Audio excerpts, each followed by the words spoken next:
Next topic வந்து பார்த்திங்கன்னா ஒரு இம்பார்ட்டண்டான 5 மார்க் கொஷின் ரொம்ப அதிகமாக இந்த சாப்டர் கேட்கக்கூடிய கொஷின் சைக்ளோட்ரான்.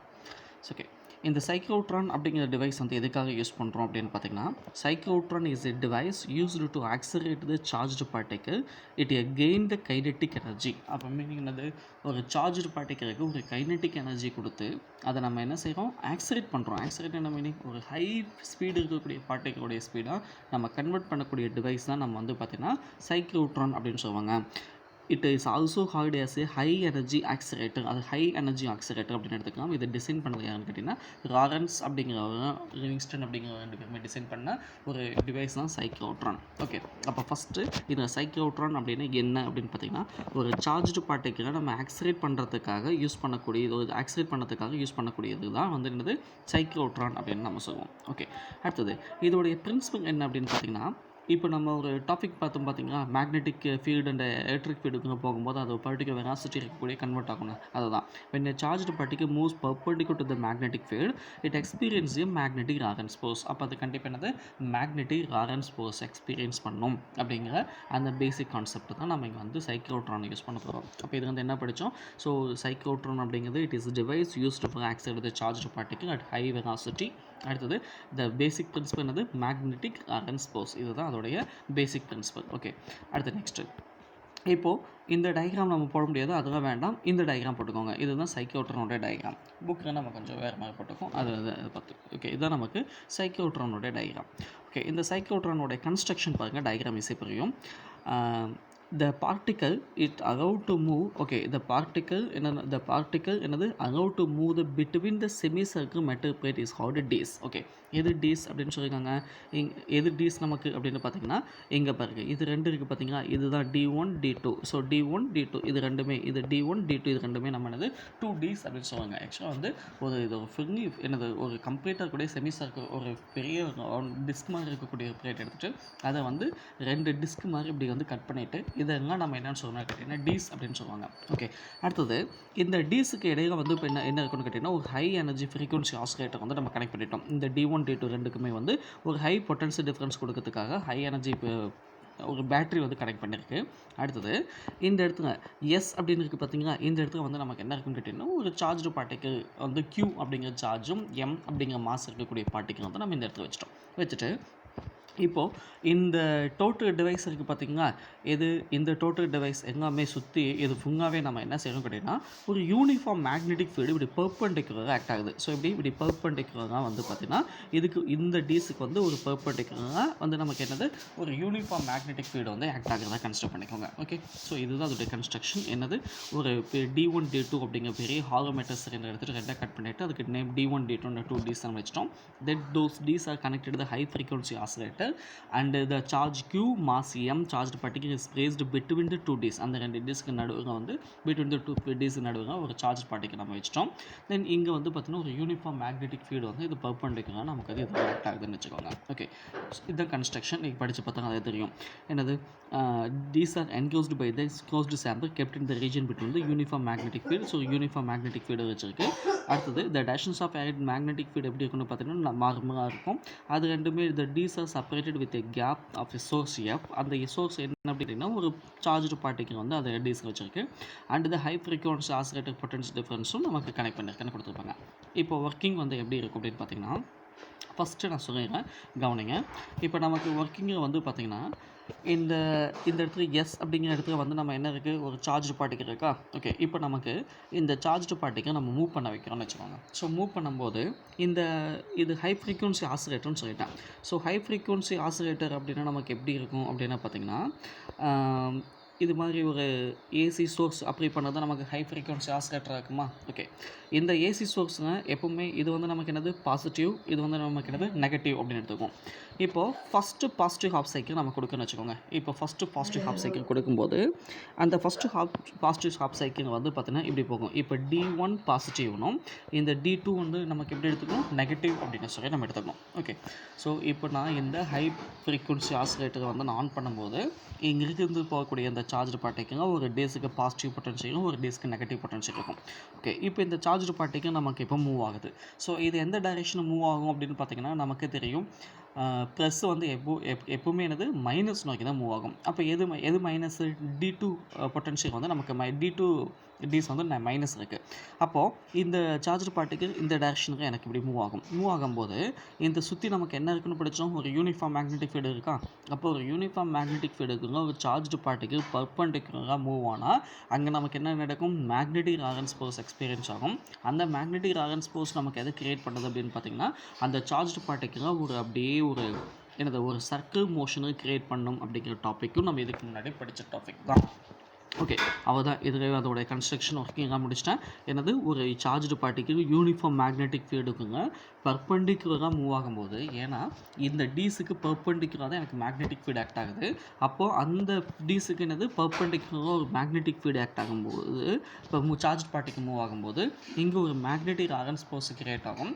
அந்த மேக்னெட்டிக் ரெசோனன்ஸ் ஃபோர்ஸ் நமக்கு என்னது, அந்த சார்ஜ்டு பார்ட்டிகுலராக ஒரு சர்க்கிள் மோஷனை கிரியேட் பண்ணணும் அப்படிங்கிறத டாபிக் படிச்சதான். ஓகே, இப்போ எனக்கு சர்க்கிள் மோஷனுக்கு கிரியேட் ஆகிட்டு இந்த ஹாஃப் செமி சர்க்கிள் வரைக்கும் வந்துடுச்சு.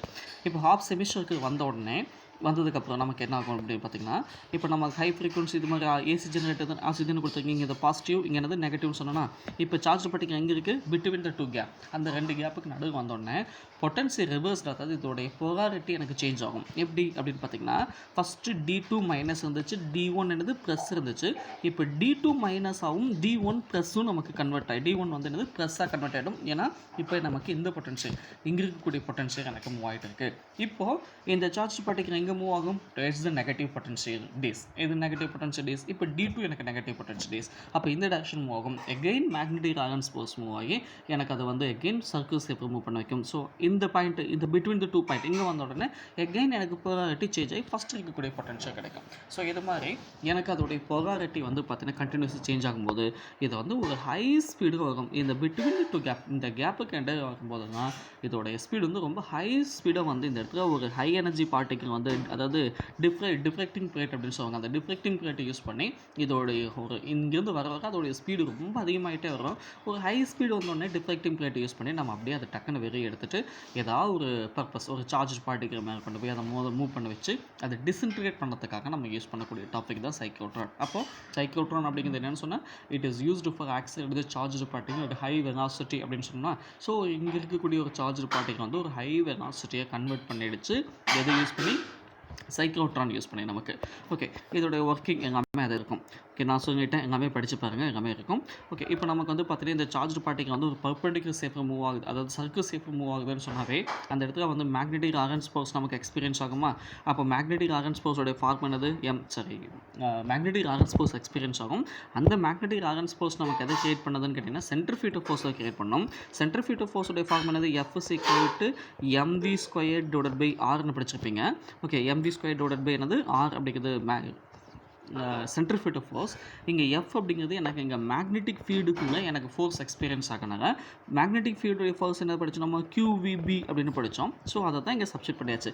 Fக்கு வந்து எதை சப்ஸ்டிட் பண்ணியிருக்காங்க, QVBயும் அந்த சென்ட்ரிஃபியூகல் ஃபோர்ஸ் அப்படியே இருக்குது. இதுலேருந்து நமக்கு என்ன வேணும் அப்படின்னு பார்த்தீங்கன்னா, VV கேன்சல் ஆகுமா, இந்த V² ஒரு Vயும் இங்கே இருக்கக்கூடிய Vயும் கேன்சல் ஆகிடும். இதுலேருந்து R வேணும்னா m/QB × V அப்படின்னு கிடைக்குது. அப்போ ரேடியஸ் எதுக்கு டைரக்ட்லி ப்ரொபோஷனல், வெலாசிட்டிக்கு டைரக்ட்லி ப்ரொபோஷனல். இதுக்காக இந்த கான்செப்ட் கொண்டு வந்தேன்.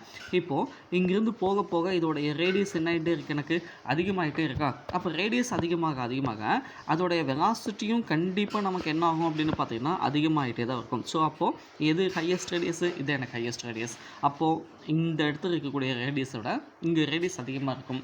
அப்போ வெலாசிட்டி எப்படி இருக்கும், ரொம்ப அதிகமாக இருக்கும் அப்படிங்கிறது தான் இந்த கொஸ்டினுடைய கான்செப்ட். ரைட்டா, இப்போ எனக்கு இது வந்து ஃப்ரம் த ஈக்குவேஷன் எனது இன்க்ரீஸிங் த வெலாசிட்டி எனது இன்க்ரீஸிங் ரேடியஸ். அப்போ வெலாசிட்டி வந்து அதிகமாச்சுன்னா எனது ரேடியஸ் அதிகமாகும். த ப்ராசஸ் இஸ் கண்டினியூஸ், அப்படி கண்டினியூஸ் ஆகிட்டே இருக்கும். எது வரைக்கும், ரேடியஸ் அதிகமாக வரைக்கும். அப்போ ரேடியஸ் அதிகமாச்சுன்னா எனது வெலாசிட்டி அதிகமாகும். Ordinate reach the near edge reach ஆனோடனே it taken out with deflecting plate. So deflecting plate எடுத்துகிட்டு அதை கொண்டு போய் ஒரு டார்கெட் பேரை நம்ம மோத வைக்கிறதுக்காக யூஸ் பண்ணிக்கலாம். ஸோ ஓகே, இப்போ இதோட இம்பார்ட்டன்ட் என்னென்னு கேட்டிங்கன்னா சைக்ளோட்ரான் ஃப்ரீக்வன்சி அப்படின்னு சொல்லுவாங்கப்பா. இந்த சைக்ளோட்ரான் ஃப்ரீக்வன்சி, ஏன்னா நம்ம இங்கே வந்து பார்த்தீங்கன்னா இது மாதிரி ஒரு ஃப்ரீக்வன்சி ஆசிலேட்டர் வந்து கனெக்ட் பண்ணுறோம்னு சொன்னால் பார்த்தீங்களா, இது எந்த ஃப்ரீக்வன்சி நம்ம செட் பண்ணணுமோ அதை தான் சைக்ளோட்ரான் ஃப்ரீக்வன்சி அப்படின்னு சொல்லுவாங்க.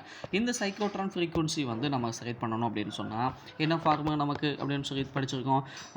ஃப்ரீக்வன்சியோட ஃபார்முலா என்னது, F is equal to 1/T அப்படின்னு படிச்சிருக்கீங்களா. F is equal to என்னது 1/T. இந்த டைம் பீரியட் கண்டுபிடிக்கக்கூடிய ஃபார்முலா என்னது, T is equal to 2π என்னது ஒமேகா அப்படின்னு படிச்சிருக்கீங்களா. அதாவது last topic motion of charged பார்ட்டிகிள்ங்க எப்படி டைம் பீரியட் ஃப்ரீக்வன்சி கண்டுபிடிச்சிங்களோ அதே மெத்தட் தான் இந்த இடத்துக்கு எடுத்துக்கணும். அப்போ டைம் பீரியட் ஃபஸ்ட் கண்டுபிடிங்க. டைம் பீரியடுடைய ஃபார்முலா என்ன வரும் அப்படின்னு பார்த்தீங்கன்னா 2πm/BQ அப்படிங்கிறது டைம் பீரியடுடைய ஃபார்முலா. லாஸ்ட் கிளாஸ் படிச்சிட்டோம், எடுத்து பார்த்தாவே உங்களுக்கு புரியும். என்னது நமக்கு டைம் பீரியடுடைய ஃபார்முலா என்ன அப்படின்னு பார்த்தீங்கன்னா T is equal to என்னது 2πm/BQ அப்படின்னு சொன்னால் அது டைம் பீரியடுடைய ஃபார்முலா. இப்போ ஃப்ரீக்வன்சி வேணும்னா என்னது F is equal to 1/T அப்படின்னு போடுவீங்க. அதை வந்து நம்ம அப்படியே சப்ஸ்டிட் பண்ணுங்கள். டைமுக்கு வந்து சப்ஸ்டிட் பண்ணும்போது ரெசிப்ரோக்கல் சேஞ்ச் ஆகிடும். அப்போ Q/2πm அப்படின்னு கிடைக்கும். இந்த டைம் பீரியட் இங்கே கொடுத்துருக்காங்க பாருங்கள். ஓகே, இப்போ நமக்கு ஃப்ரீக்வன்சி கண்டுபிடிச்சிட்டோம். என்ன ஃப்ரீக்வன்சி அப்படின்னு வந்திருக்கு QB. ஓகே, இதோடைய ஆசிலேட்டர் ஃப்ரீக்வன்சி என்ன அப்படின்னு சொல்லி நம்ம கண்டுபிடிச்சிட்டோம். இப்போது எனக்கு கைனெட்டிக் எனர்ஜி வேணும்னு என்னது 1/mv².